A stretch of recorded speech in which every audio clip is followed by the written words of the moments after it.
네, 안녕하세요. CMS에서 주말과학을 담당하고 있는 김민섭 선생님입니다. 오늘은 고등화학 1 시간이고요. 첫 시간입니다. 첫 시간에 제목은 원자의 구성입자예요. 원자의 구성입자인데 원자의 구성입자 하기 전에 우리 준비를 좀 해야 될 게 있습니다. 화학의 기초에서 이제 빠질 수 없는 세 가지의 개념이 있어요. 뭐냐면 이제 주기율표를 좀 아셔야 되고, 그다음에 이제 화학 결합을 간단하게 정리하실 수 있어야 되고, 그다음에 옥텟 규칙 요 세 가지 좀 정리하고 본격적으로 원자의 구성 입자 파트 넘어가도록 하겠습니다. 자, 우선 페이지는 2페이지고요. 교재 2페이지입니다. 주기율표부터 하겠습니다. 주기율표는 다들 배우셨죠? 주기율표는 다들 배우시고 또 외우신 분도 있고 아직 부족한 부분이 있으신 분도 있고 아니면 아예 못 외우신 분도 있을 겁니다. 그래서 이 시간 이후로 주기율표를 반드시 외워주시기 바랍니다. 우선 주기율표의 구성을 좀 보겠습니다. 요 세로줄이 이제 족인데요. 그 다음에 이제 가로줄이 이제 주기라고 하는 겁니다. 그래서 족과 주기로 이제 나눠져 있고요. 요게 의미부터 보겠습니다. 자, 일단 이 족의 의미는 이제 세로줄에서의 족인데요. 얘는 이렇게 써볼게요. 이 족은 1족부터 18족까지 있고요. 어떤 걸 같은 것끼리 묶어둔 거냐면 이제 원자과 전자 수가 같은 것끼리 묶어둔 겁니다. 그래서 1족은 원자과 전자 수가 1개, 2족은 2개, 13족 3개, 4개, 5개 순서대로 갑니다. 그 다음에 이제 주기는 뭐냐면 주기는 전자 껍질 개수가 같은 것끼리 묶어둔 겁니다. 예를 들어서 이제 1주기는 전자 껍질 1개, 2주기는 2개, 3주기 3개, 4주기 4개 이렇게 정리가 되겠습니다. 이렇게 이야기하니까 좀 직관적으로 이해하기가 힘들 겁니다. 그러면 우리가 원자 모형을 통해서 이제 주기율표와 이제 연관을 좀 시켜보겠습니다. 기본적으로 원자의 구조는 원자핵이 있어요. 원자핵이 있고 그 주위에 전자 껍질을 기준으로 전자들이 돌고 있습니다. 기본적으로 전자 껍질을 4개 정도만 그려보겠습니다. 한 4주기까지만 해볼게요. 이제 세 번째 껍질, 이제 네 번째 껍질이에요. 마음에 안 드네요. 다시 한번 그려볼게요. 자, 전자 껍질을 이렇게 그려볼까요? 원으로. 첫 번째, 좋습니다. 두 번째, 그 다음에 세 번째, 그 다음에 네 번째 이렇게 그려보도록 할게요. 자, 가운데 있는 원자핵이라고 하겠습니다. 원자핵이면 하나 더 그려야겠네. 이렇게 해서 이렇게 네 번째까지 좋습니다. 자, 그러면 우선은 원자과 전자의 뜻부터 볼게요. 원자과 전자의 뜻은 뭐냐면 검정색으로 하겠습니다. 중요한 것만 빨간색으로 하고 다시 써보겠습니다. 원자과 전자가 뭐냐면 자, 이렇게 필기를 해볼게요. 자, 원자과 전자는 가장 바깥 껍질에서 반응에 참여할 수 있는 전자 개수를 원자과 전자수라고 합니다. 예를 들어 무슨 말이냐면 첫 번째 껍질부터 이제 전자를 하나하나씩 이렇게 채워볼 거예요. 첫 번째 껍질부터 전자를 이렇게 하나씩 채워보겠습니다. 자, 그럼 얘가 이제 가장 바깥 껍질이 첫 번째 껍질 되겠죠, 그렇죠? 여기서의 원자과 전자 수는 1개입니다. 그럼 어디에 배치하셔야 돼요? 1쪽에 배치하셔야겠죠, 그렇죠? 그러면 첫 번째 전자 껍질이고 그걸 1주기라고 합니다. 그럼 1쪽에 배치하시면 됩니다. 이 녀석의 정체는 수소입니다, 수소. 자, 그 다음에 전자를 하나 더 넣어 볼게요. 그러면 아직까지 1주기죠. 전자 껍질 하나니까. 그리고 얘는 예외적으로 18쪽에 이렇게 배치합니다. 헬륨은 좀 예외가 있어요. 자, 그 다음에 2주기로 갑니다. 여기는 조금 첫 번째 껍질은 공간이 작기 때문에 두 번째 껍질로 넘어가셔야 됩니다. 그럼 다시 가장 바깥 껍질에 있는 원자과 전자수는 1개로 바뀌겠죠. 그럼 2주기 1쪽으로 바뀌겠네요. 얘가 원자 번호 3번 리튬이고, 전자 하나 더 넣어보면 얘는 2족이죠. 2주기 2족인 얘가 베릴륨입니다. 전자 하나 더 넣을 수 있겠네요. 그죠? 전자 하나 넣으면 얘가 13족 붕소예요. 여기 2족에서 13족으로 왜 바로 뛰나요? 얘는 나중에 이제 오비탈을 좀 알아야 되는데 지금은 설명 안 하겠습니다. 그냥 원자과 전자 단순히 그냥 1개, 2개, 3개, 4개, 5개, 6개, 7개 이렇게 이해하시면 되겠습니다. 자, 그리고 전자 하나 더 넣어보면 얘가 원자 번호 6번 이제 탄소가 되겠습니다. 탄소. 자, 하나 더 넣어볼게요. 원자 번호 7번 그리고 원자과 전자 5개죠. 얘가 질소가 되겠습니다. 그 다음에 하나 더 넣어볼게요. 원자 번호 8번 이제 얘가 산소입니다. 원자과 전자 몇 개? 6개. 하나 더 넣어볼까요? 원자과 전자 7개네요. 그죠? 7개고 아직까지 몇 주기? 2주기. 그럼 얘가 원자 번호 9번 플로린이네요. 플로린. 하나 더 넣어보겠습니다. 얘가 원자 번호 10번 이렇게 네온이 됩니다. 8개까지밖에 못 넣고요. 이제 하나 더 넣으려면 또 3주기로 밀려 나와야 됩니다. 그러면 3주기에 다시 원자과 전자 1개. 원자과 전자 1개니까 3주기 1쪽이죠. 얘가 나트륨이에요. 원자 번호 11번. 그 다음에 이렇게 하나 더 채워보시면 원자 번호 12번 마그네슘.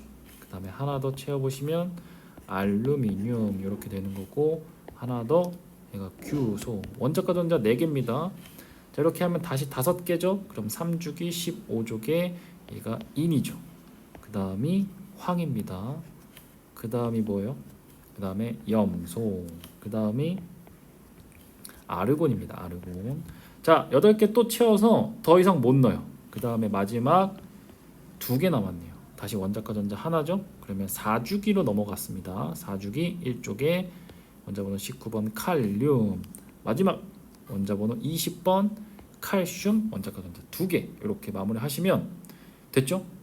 나머지 2개가 17쪽에 있는데 얘는 그냥 써놓겠습니다.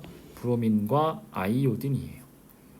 자, 이렇게 해서 주기율표를 완성시켜 봤습니다.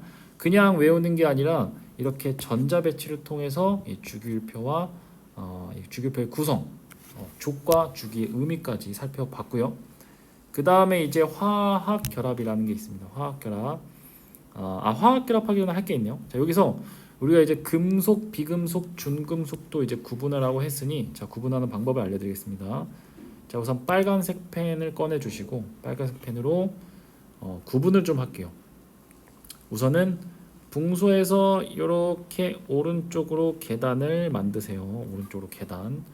그 계단 기준으로 자, 이렇게 오른쪽에 이렇게 색칠을 하겠습니다. 색칠할게요. 이렇게. 자, 이렇게 이 녀석. 자, 더하기 수소까지 이렇게 포함시켜 주세요. 수소까지. 자, 지금 빨간색 있죠? 이 빨간색은 우리가 앞으로 비금속이라고 부를 겁니다. 비금속, 금속이 아닌 거. 자, 그럼 이번에 파랑 색깔 펜 꺼내 보시고 파랑 색깔 펜으로 자, 이렇게 디귿자로 알루미늄을 자르시고 알루미늄 기준으로 왼쪽을 이렇게 색칠을 하도록 하겠습니다. 왼쪽을. 자, 얘가 누구죠? 그쵸? 얘가 이제 금속이 되겠습니다. 금속. 네, 마지막 2개 남았습니다. 이제 붕소랑 이제 규소 남았죠. 이 녀석들은 검정색으로 하겠습니다. 이 녀석들은 검정색으로. 이 녀석들은 크게 중요하진 않아요. 준금속 이렇게 구분을 해놓겠습니다. 이렇게 주기율표를 외우시고요. 칼슘까지 외우시고 이제 금속, 비금속, 중금속 구분하는 것까지 해주시면 됩니다. 그리고 족과 주기의 의미까지 외워주시면 됩니다. 자, 그다음에 화학결합 하겠습니다. 화학결합 중에서도 이제 금속결합, 이온결합, 공유결합이 있는데요. 화학결합은 사실 이게 얘들아 한 9시간짜리 수업이 될 수 있습니다. 9시간짜리 수업. 자, 9시간짜리 수업을 뒤에 가서 할 건데요. 자, 이걸 한 9시간짜리 수업을 지금 한 2분 안에 요약을 해볼게요. 2분 요약을 하겠습니다. 자, 우선은 아주 간단하게 결론만 얘기할게요. 금속결합은 금속과 금속이 만난 거예요. 그 다음에 이온결합은 금속과 이제 비금속이 만난 거라고 하면 되겠습니다. 자, 공유결합은 이제 비금속과 이제 비금속이 만난 걸 공유결합이라고 합니다. 자, 그러면 우리 예를 들어서 한번 문제를 한번 내볼까요? 예를 들어서 자, CO2 이거 공유결합이요, 이온결합이요, 금속결합이요? 그죠? 얘는 이제 공유결합인 거죠. 그 다음에 H2O는 뭐예요? 그죠? 얘도 비금속과 비금속이 만난 이제 공유결합입니다. 그 다음에 이거 해볼까요? 얘는 어때요? NaCl 무슨 결합이에요? 그렇죠. 얘는 이온 결합이죠. 왜냐면 얘가 금속이고 얘가 비금속이니까. 그 다음에 또 뭐가 있죠? KCl 이런 건 어때요? 얘도 금속, 얘도 비금속이니까 얘도 이온 결합. 그 다음에 또 뭐가 있어요? NH3 너희들이 잘 아는 암모니아 이것도 공유 결합이 되겠네요.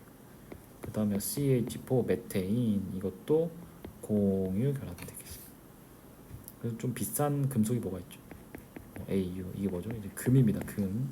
자, 이거는 금속 결합 이렇게 됩니다. 그다음에 뭐 철 이런 것도 있죠. 이것도 금속 결합 이렇게. 그러니까 주기율표를 외우고 비금속, 금속, 준금속 이렇게 구분할 수 있으면 무슨 결합인지 정도는 우리가 구분하실 수 있을 것 같아요. 자, 또 중요하게 할 게 있는데 이걸 잠깐 지우고 요거는 필기 안 하셔도 됩니다. 공유 결합을요 또 이제 두 가지로 좀 나눠서 생각을 할 수가 있어야 돼요. 그래서 이렇게 한번 필기를 해보고 싶습니다. 첫 번째는 원자성 물질 이렇게 써보시고요. 두 번째는 분자성 물질 이렇게 써보세요. 원자성 물질, 분자성 물질. 자, 차이가 뭐냐면 이거부터 한번 설명해 보겠습니다. 자, 공간이 마땅치가 않아요. 요거를 좀 넘겨볼까요? 여기로 잠깐 숨겨놓고 잘 봐 얘들아. 너희들 다이아몬드의 이제 구조식을 좀 살펴볼게요. 다이아몬드는 보통 탄소로 이루어져 있죠. 그러면 탄소랑 탄소가 이렇게 유기적으로 이제 결합을 하고 있습니다. 탄소끼리밖에 없죠, 그죠? 다이아몬드는 탄소끼리 이렇게 끊임없이 연결이 돼 있어요. 이렇게 하나 더 해볼까요? 이렇게 탄소끼리 이렇게 끊임없이 연결이 돼 있습니다.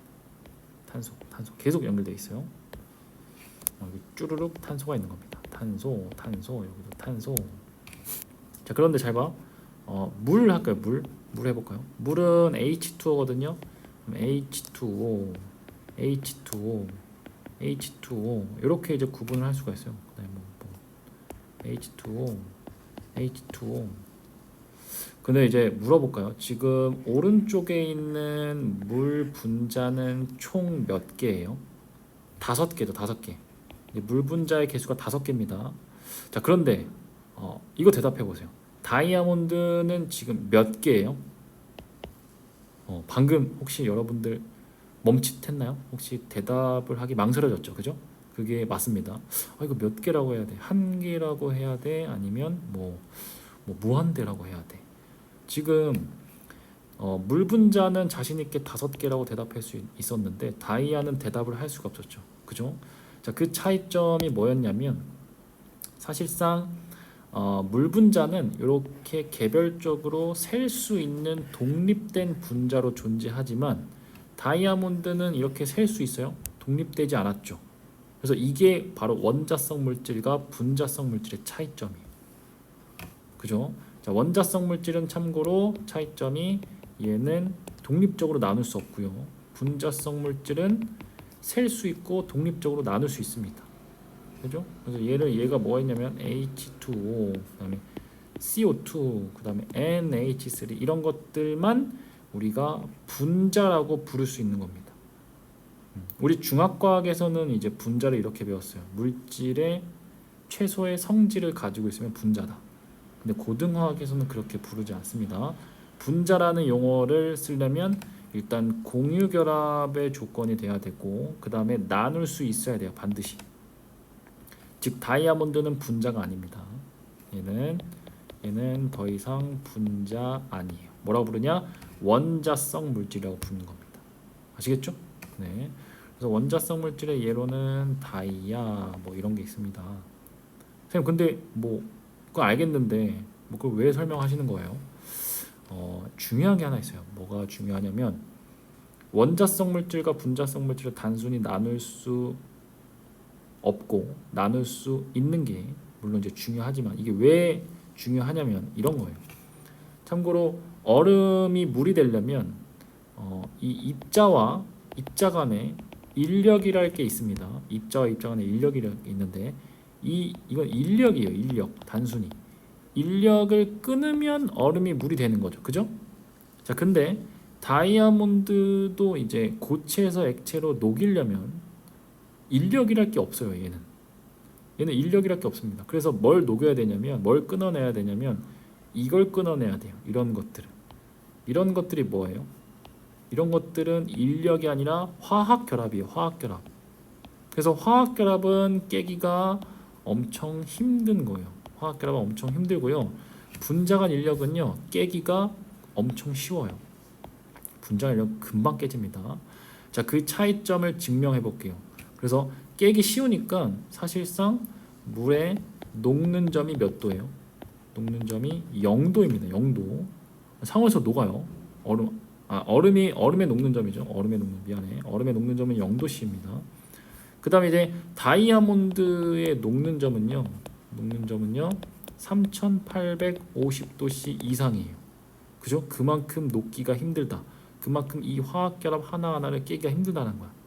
그리고 물 분자는 그만큼 분자가 이렇게 깨기가 쉽다는 거고. 그게 이제 원자성 물질과 분자성 물질의 차이점입니다. 아시겠죠? 자, 이렇게 해서 화학결합을 간단하게 살펴봤고, 자, 옥텟 규칙이 뭐냐면, 자, 옥텟 규칙을 일단 결론부터 설명하겠습니다. 원자들이 전자를 잃거나 얻어서 비활성 기체와 같이 가장 바깥 껍질에 전자 8개를 채우면 안정해지려는 경향이 있고요. 여기서 수소는 제외가 됩니다. 이렇게 일단 결론부터 써보겠습니다. 자, 일단 과학자들이 이제 실험을 해봤더니 여러 물질들이 안정해지려는데 이제 아주 공통적인 특징들이 있었다 이거야. 뭐냐면 어떤 물질이 가장 바깥 껍질에 전자를 8개를 이렇게 채우면 무조건 안정해진다는 거였습니다. 8개를 채우면. 그죠? 가장 바깥 껍질에 전자를 몇 개를 채우면 8개를 채우면 여기도 2, 3, 4, 5, 6, 7, 8 이런 녀석들만 이제 안정해졌다는 겁니다. 그죠? 자, 이 녀석들은 지금 얘는 원자 번호 10번 네온이고 얘는 원자 번호 18번 누구예요? 얘는 아르곤이죠. 아르곤. 그러니까 얘네들은 실제로 18쪽에 배치면 안정해진다는 겁니다. 그래서 얘는 굳이 전자를 잃거나 얻으려고 하지 않고 반응도 안 해요. 그래서 반응을 안 하는 걸 우리가 활성을 하지 않는다라는 뜻에서 얘를 비활성 기체라고 부릅니다. 비활성 기체. 그래서 사실상 우리 수소부터 칼슘까지가 요 비활성 기체의 전자 배치를 가지면 무조건 안정해진다라는 겁니다. 예를 들어서 이런 거 있어요. 예를 들어서 원자 번호 7번인 질소 같은 경우는 전자가 이렇게 2개 있고 첫 번째 껍질에 두 번째 껍질에 하나, 둘, 셋, 넷, 5개 있을 거 아니야. 그죠? 얘가 안정해지려면 이 8개를 만족시키면 된다고. 8개. 그래서 비활성 기체인 네온에 배치를 하면 전자만 따지고 보면 원자 번호 10번 네온에 배치를 하면 안정해진다고. 그래서 질소가 전자 3개를 얻어서 안정해지려는 경향이 옥텟 규칙이라고 합니다. 옥텟 규칙. 이런 걸 뒤에서 자세히 배우도록 하겠습니다. 자, 지금은 비활성 기체, 우리의 목표는 뭐다? 비활성 기체 전자 배치를 가져야 하고 몇 개 채우셔야 돼요? 반드시 8개만 채우시면 됩니다. 단 수소는 예외입니다. 수소는 8개가 아니고 수소는 1주기이기 때문에 전자 헬륨에 배치면 안정입니다. 헬륨에 배치. 그게 옥텟 규칙의 기본적인 개요입니다. 자, 하나만 기억하세요. 전자 8개를 채우면 안정해진다. 자, 이렇게 해서 우리가 주기율표, 그 다음에 화학결합, 옥텟 규칙 이렇게 살펴봤습니다. 우리 친구들은 영상을 보시는 친구들은요, 영상을 멈추시고 주기율표를 한번 다 외우시고 외우셔야 됩니다. 지금 연습 문제 옆에다가 연습 문제 1번과 2번이 있습니다. 이거 2번 해보십시오. 지금부터 주기율표의 원소기호 20번까지 채워보시고 이제 금속, 비금속, 중금속까지 구분하시고 연습을 좀 하시면 도움이 될 것 같습니다. 영상이라서 검사를 할 수는 없고요.